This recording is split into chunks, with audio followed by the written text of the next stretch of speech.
Ang tanong na sapat ba ang iyong pagtitiwala sa Diyos ay isang personal na pagsusuri ng ating pananampalataya ayon sa Biblia. Ang pagtitiwala sa Diyos ay hindi lamang basta paniniwala kundi isang buhay na isinasabuhay sa pamamagitan ng ating mga gawa, desisyon at pag-asa sa Kanya, lalo na sa gitna ng mga pagsubok. Dapat tayong magtiwala sa Panginoon ng buong puso at hindi umasa sa sarili nating pag-unawa. Ang ganitong uri ng pananampalataya ay nagpapakita ng pagpapasakop sa plano ng Diyos.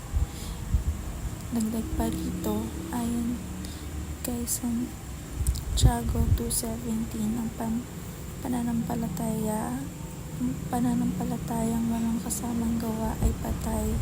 Ibig sabihin, ang tunay na pagtitiwala ay may ebidensya sa ating pamumuhay. Sa Hebrew 11:1 naman, ipinapaliwanag na ang pananampalataya ay paniniwala sa mga bagay na hindi natin nakikita. Isang matatag na pagtitiwala sa Diyos kahit hindi natin lubos na nauunawaan ang lahat. Kaya't ang tanong na sapat ba ang iyong pagtitiwala sa Diyos ay dapat pagnilayan sa pamamagitan ng ating mga kilos at tugon sa mga pagsubok sa buhay.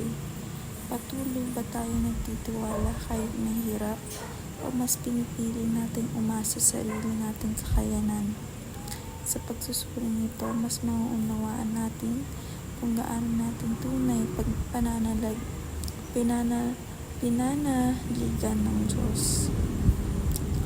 Ang Hebrew chapter 11 verse 1 ay nagsasabi na ang pananampalataya ay pagtitiwala sa mga bagay na inaasahan at paniniwala sa mga bagay na hindi nakikita.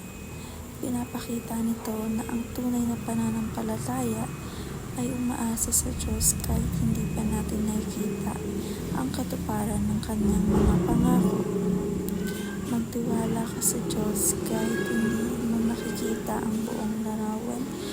Ang tunay na pananampalataya ay nagtitiwala sa Kanya kahit hindi malinaw ang lahat, dahil alam nating may layunin siya sa bawat nangyayari. Pahayag mo ang mga pangako ng Diyos laban sa iyong mga pagdududa, sa halip na hayaang manaig ang takot at pag-aalinlangan. Paaalalahanan mo ang sarili ng Kanyang mga salita na siya ay tapat, maasahan at kailanman ay hindi magpapabaya. Mamuhay araw-araw sa pagsunod bilang tugon sa iyong pananampalataya.